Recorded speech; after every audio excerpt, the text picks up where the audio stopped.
Nung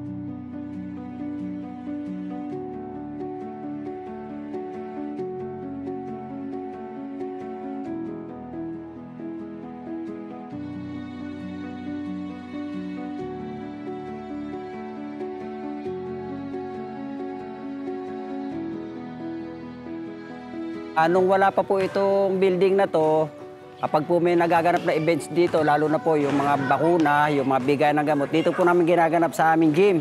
Unang-una po, dati dito kami kumisan, umuulan, mahirap. Tapos kung saan-saan po kami pumipesto dyan.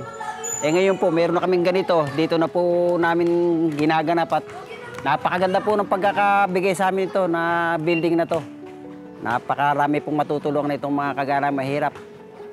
Kumbinyenteng-kumbinyente po dahil unang-una nga napakaganda nito. Talagang magiging maayos po para sa amin lahat ito.